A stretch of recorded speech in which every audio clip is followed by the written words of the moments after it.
Good afternoon, sir. My name is Deborah Bernard, attached to Sheldon Center. Today I will be presenting on my storybook that I made. The title of my story is The Last Fishing Expedition. This is the front page of my story title. In a peaceful village of Awarwana, located in deep southern Punoni, Mark and his son Daniel decided to go on one last fishing trip before the end of Heritage Month. Mark loved hunting and fishing, shooting wild animals, and often walked deep into the jungle where the rivers were full of fish. One morning, Mark said, "Let us go on a fishing trip, and we will return before month end and reunite with the people as they celebrate the last day of the Amerindian Heritage Month." Daniel smiled. "Okay, Dad, I am willing and excited to go." Mark wife packed for him cassava bread and their personal belongings. "Please come back safely," said the wife. As she sat beside Mark and his son, Daniel called their dogs, picked up their arrow and bow, and started walking towards their destination into the jungle. Days passed, and it's time for their day to return home from the jungle.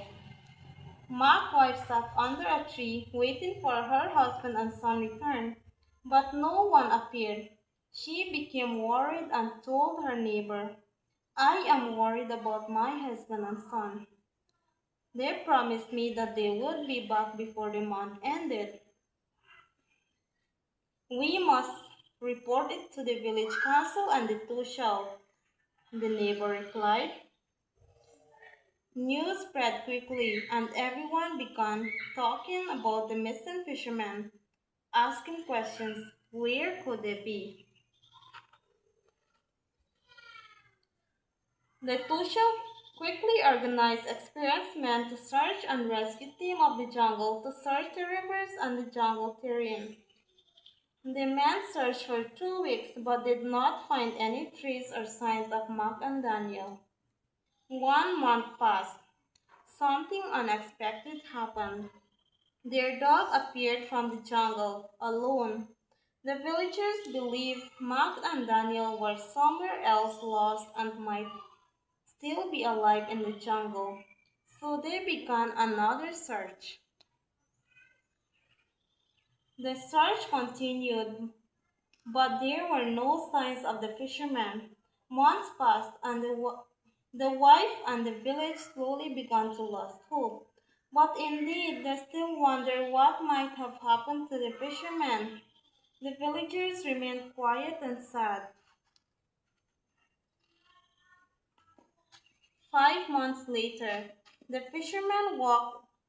Three fishermen walked and traveled through another route in the jungle.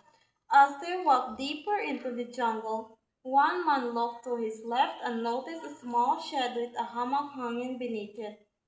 They looked closer and opened the hammock. They found bones. As they searched carefully, they discovered another body 50 meters away. The men stepped back in shock. "Could this be Mark and Daniel?"